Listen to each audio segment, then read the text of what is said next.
Pembacaan Alkitab 1 tahun, hari ke-27, Keluaran, pasal 31-33.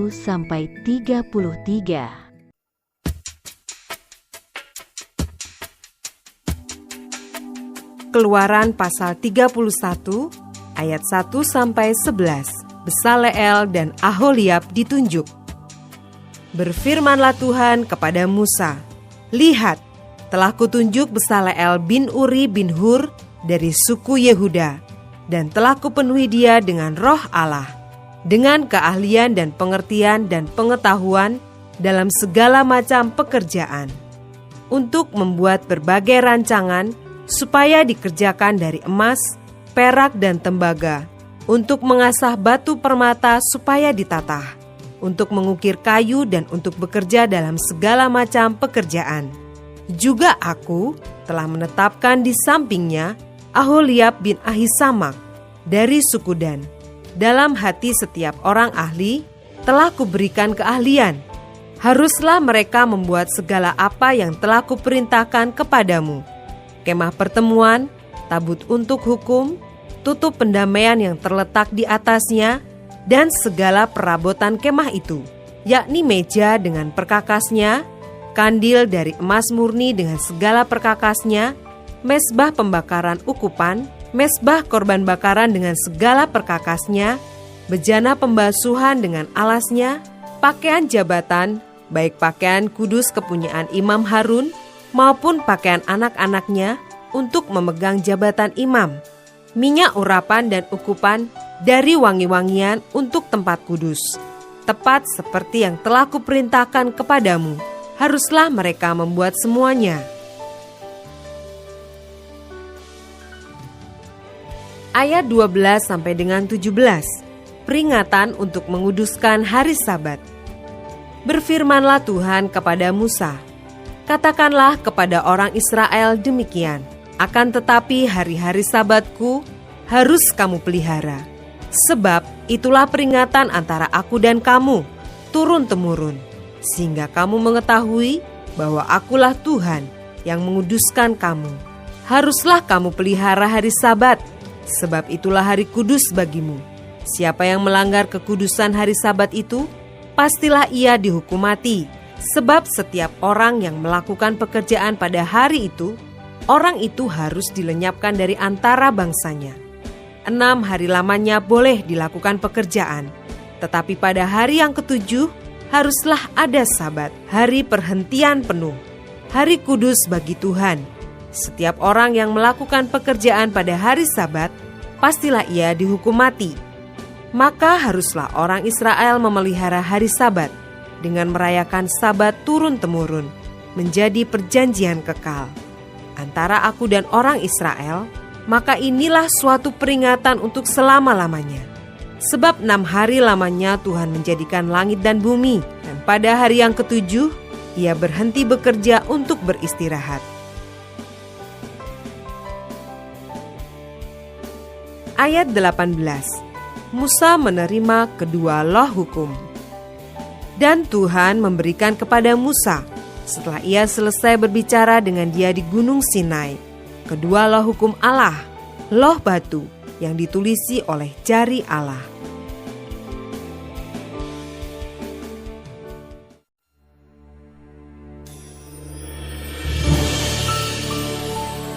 Keluaran pasal 32 ayat 1-35. Anak lembu emas. Ketika bangsa itu melihat bahwa Musa mengundur-undurkan turun dari gunung itu, maka berkumpullah mereka mengerumuni Harun dan berkata kepadanya, "Mari, buatlah untuk kami Allah yang akan berjalan di depan kami. Sebab Musa ini, orang yang telah memimpin kami keluar dari tanah Mesir, kami tidak tahu apa yang telah terjadi dengan dia." Lalu berkatalah Harun kepada mereka, "Tanggalkanlah anting-anting emas yang ada pada telinga istrimu, anakmu laki-laki dan perempuan, dan bawalah semuanya kepadaku." Lalu seluruh bangsa itu menanggalkan anting-anting emas yang ada pada telinga mereka, dan membawanya kepada Harun. Diterimanya itu dari tangan mereka, dibentuknya dengan pahat, dan dibuatnyalah daripadanya anak lembu tuangan. Kemudian berkatalah mereka, "Hai Israel, inilah Allahmu yang telah menuntun engkau keluar dari tanah Mesir." Ketika Harun melihat itu, didirikannya mezbah di depan anak lembu itu. Berserulah Harun, katanya, "Besok hari raya bagi Tuhan, dan keesokan harinya pagi-pagi, maka mereka mempersembahkan korban bakaran dan korban keselamatan. Sesudah itu duduklah bangsa itu untuk makan dan minum. Kemudian bangunlah mereka dan bersukaria." Berfirmanlah Tuhan kepada Musa, "Pergilah, turunlah, sebab bangsamu yang kau pimpin keluar dari tanah Mesir telah rusak lakunya.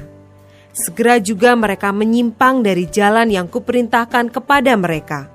Mereka telah membuat anak lembu tuangan, dan kepadanya mereka sujud menyembah dan mempersembahkan korban, sambil berkata, 'Hai Israel, inilah Allahmu yang telah menuntun engkau keluar dari tanah Mesir.' Lagi firman Tuhan kepada Musa, 'Telah kulihat bangsa ini, dan sesungguhnya mereka adalah suatu bangsa yang tegar tengkuk. Oleh sebab itu, biarkanlah aku, supaya murkaku bangkit terhadap mereka, dan aku akan membinasakan mereka. Tetapi engkau akan kubuat menjadi bangsa yang besar.' Lalu Musa mencoba melunakkan hati Tuhan Allahnya dengan berkata, 'Mengapakah Tuhan, murkamu bangkit terhadap umatmu yang telah kau bawa keluar dari tanah Mesir dengan kekuatan yang besar dan dengan tangan yang kuat? Mengapakah orang Mesir akan berkata, dia membawa mereka keluar dengan maksud menimpakan malapetaka kepada mereka dan membunuh mereka di gunung dan membinasakannya dari muka bumi? Berbaliklah dari murkamu yang menyala-nyala itu, dan menyesalah karena malapetaka yang hendak kau datangkan kepada umatmu. Ingatlah kepada Abraham, Ishak dan Israel, hamba-hambamu itu, sebab kepada mereka engkau telah bersumpah demi dirimu sendiri, dengan berfirman kepada mereka, Aku akan membuat keturunanmu sebanyak bintang di langit, dan seluruh negeri yang telah kujanjikan ini akan kuberikan kepada keturunanmu, supaya dimilikinya untuk selama-lamanya. Dan menyesalah Tuhan karena malapetaka yang dirancangkannya atas umatnya." Setelah itu berpalinglah Musa, lalu turun dari gunung dengan kedua loh hukum Allah dalam tangannya, loh-loh yang bertulis pada kedua sisinya, bertulis sebelah menyebelah. Kedua loh itu ialah pekerjaan Allah, dan tulisan itu ialah tulisan Allah, ditukik pada loh-loh itu. Ketika Yosua mendengar suara bangsa itu bersorak, berkatalah ia kepada Musa, "Ada bunyi sorak peperangan kedengaran di perkemahan." Tetapi jawab Musa, "Bukan bunyi nyanyian kemenangan, bukan bunyi nyanyian kekalahan. Bunyi orang menyanyi berbalas-balasan, itulah yang kudengar." Dan ketika ia dekat ke perkemahan itu dan melihat anak lembu dan melihat orang menari-nari, maka bangkitlah amarah Musa. Dilemparkannyalah kedua loh itu dari tangannya dan dipecahkannya pada kaki gunung itu. Sesudah itu diambilnyalah anak lembu yang dibuat mereka itu, dibakarnya dengan api dan digilingnya sampai halus. Kemudian ditaburkannya ke atas air dan disuruhnya diminum oleh orang Israel. Lalu berkatalah Musa kepada Harun, "Apakah yang dilakukan bangsa ini kepadamu, sehingga engkau mendatangkan dosa yang sebesar itu kepada mereka?" Tetapi jawab Harun, "Janganlah bangkit amarah tuanku. Engkau sendiri tahu bahwa bangsa ini jahat semata-mata. Mereka berkata kepadaku, 'Buatlah untuk kami Allah yang akan berjalan di depan kami.' Sebab Musa ini, orang yang telah memimpin kami keluar dari tanah Mesir, kami tidak tahu apa yang telah terjadi dengan dia." Lalu aku berkata kepada mereka, "Siapa yang empunya emas, haruslah menanggalkannya." Mereka memberikannya kepadaku, dan aku melemparkannya ke dalam api, dan keluarlah anak lembu ini. Ketika Musa melihat bahwa bangsa itu seperti kuda terlepas dari kandang, sebab Harun telah melepaskannya, sampai menjadi buah cemooh bagi lawan mereka, maka berdirilah Musa di pintu gerbang perkemahan itu, serta berkata, "Siapa yang memihak kepada Tuhan, datanglah kepadaku, Lalu berkumpullah kepadanya seluruh Bani Lewi. Berkatalah ia kepada mereka, "Beginilah firman Tuhan Allah Israel. Baiklah kamu masing-masing mengikatkan pedangnya pada pinggangnya, dan berjalanlah kian kemari melalui perkemahan itu dari pintu gerbang ke pintu gerbang. Dan biarlah masing-masing membunuh saudaranya dan temannya dan tetangganya." Bani Lewi melakukan seperti yang dikatakan Musa, dan pada hari itu tewaslah kira-kira 3.000 orang dari bangsa itu. Kemudian berkatalah Musa, "Baktikanlah dirimu mulai hari ini kepada Tuhan, masing-masing dengan membayarkan jiwa anaknya laki-laki dan saudaranya, yakni supaya kamu diberi berkat pada hari ini." Keesokan harinya berkatalah Musa kepada bangsa itu, "Kamu ini telah berbuat dosa besar, tetapi sekarang aku akan naik menghadap Tuhan. Mungkin aku akan dapat mengadakan pendamaian karena dosamu itu." Lalu kembalilah Musa menghadap Tuhan dan berkata, Bangsa ini telah berbuat dosa besar, sebab mereka telah membuat alat emas bagi mereka. Tetapi sekarang kiranya Engkau mengampuni dosa mereka itu, dan jika tidak, hapuskanlah kiranya namaku dari dalam kitab yang telah Kau tulis." Tetapi Tuhan berfirman kepada Musa, "Siapa yang berdosa kepadaku, nama orang itulah yang akan kuhapuskan dari dalam kitabku. Tetapi pergilah sekarang, tuntunlah bangsa itu ke tempat yang telah kusebutkan kepadamu. Akan berjalan malaikatku di depanmu, tetapi pada hari pembalasanku itu, aku akan membalaskan dosa mereka kepada mereka." Demikianlah Tuhan menulahi bangsa itu, karena mereka telah menyuruh membuat anak lembu buatan Harun itu.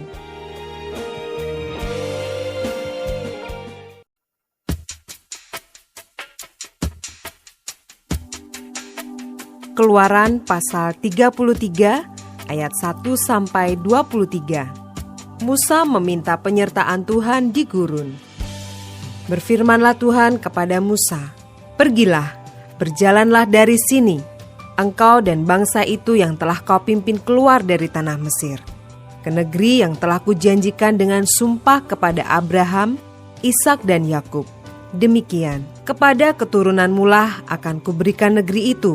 Aku akan mengutus seorang malaikat berjalan di depanmu dan akan menghalau orang Kanaan, orang Amori, orang Het, orang Feris, orang Hewi dan orang Yebus, yakni ke suatu negeri yang berlimpah-limpah susu dan madu. Sebab aku tidak akan berjalan di tengah-tengahmu, karena engkau ini bangsa yang tegar tengkuk, supaya aku jangan membinasakan engkau di jalan." Ketika bangsa itu mendengar ancaman yang mengerikan ini, berkabunglah mereka dan seorang pun tidak ada yang memakai perhiasannya. Berfirmanlah Tuhan kepada Musa, "Katakanlah kepada orang Israel, kamu ini bangsa yang tegar tengkuk. Jika aku berjalan di tengah-tengahmu sesaat pun, tentulah aku akan membinasakan kamu. Oleh sebab itu, tanggalkanlah perhiasanmu, maka aku akan melihat apa yang akan kulakukan kepadamu." Demikianlah orang Israel tidak memakai perhiasan-perhiasan lagi sejak dari Gunung Horeb. Sesudah itu Musa mengambil kemah dan membentangkannya di luar perkemahan, jauh dari perkemahan, dan menamainya kemah pertemuan. Setiap orang yang mencari Tuhan, keluarlah ia pergi ke kemah pertemuan yang di luar perkemahan. Apabila Musa keluar pergi ke kemah itu, bangunlah seluruh bangsa itu dan berdirilah mereka, masing-masing di pintu kemahnya, dan mereka mengikuti Musa dengan matanya, sampai ia masuk ke dalam kemah. Apabila Musa masuk ke dalam kemah itu, turunlah tiang awan, dan berhenti di pintu kemah, dan berbicaralah Tuhan dengan Musa di sana. Setelah seluruh bangsa itu melihat bahwa tiang awan berhenti di pintu kemah, maka mereka bangun dan sujud menyembah, masing-masing di pintu kemahnya. Dan Tuhan berbicara kepada Musa dengan berhadapan muka, seperti seorang berbicara kepada temannya. Kemudian kembalilah ia ke perkemahan. Tetapi abdinya Yosua bin Nun, seorang yang masih muda, tidaklah meninggalkan kemah itu.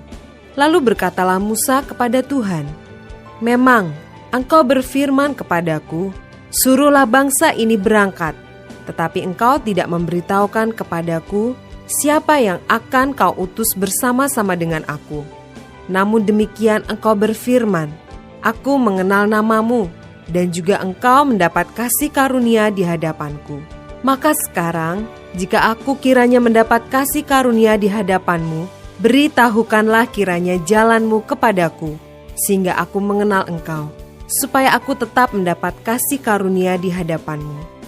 Ingatlah bahwa bangsa ini umatmu. Lalu ia berfirman, aku sendiri hendak membimbing engkau dan memberikan ketentraman kepadamu.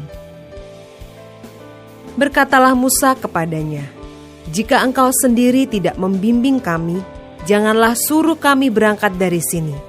Dari manakah gerangan akan diketahui bahwa aku telah mendapat kasih karunia di hadapanmu, yakni aku dengan umatmu ini? Bukankah karena engkau berjalan bersama-sama dengan kami, sehingga kami, aku dengan umatmu ini, dibedakan dari segala bangsa yang ada di muka bumi ini? Berfirmanlah Tuhan kepada Musa, juga hal yang telah kau katakan ini akan kulakukan, karena engkau telah mendapat kasih karunia di hadapanku, dan aku mengenal engkau. Tetapi jawabnya, perlihatkanlah kiranya kemuliaanmu kepadaku. Tetapi firman-Nya, aku akan melewatkan segenap kegemilanganku dari depanmu dan menyerukan nama Tuhan di depanmu. Aku akan memberi kasih karunia kepada siapa yang kuberi kasih karunia, dan mengasihani siapa yang kukasihani. Lagi firman-Nya, engkau tidak tahan memandang wajahku, sebab tidak ada orang yang memandang aku dapat hidup. Berfirmanlah Tuhan, ada suatu tempat dekatku, di mana engkau dapat berdiri di atas gunung batu. Apabila kemuliaanku lewat, maka aku akan menempatkan engkau dalam lekuk gunung itu, dan aku akan menudungi engkau dengan tanganku, sampai aku berjalan lewat. Kemudian aku akan menarik tanganku, dan engkau akan melihat belakangku, tetapi wajahku tidak akan kelihatan.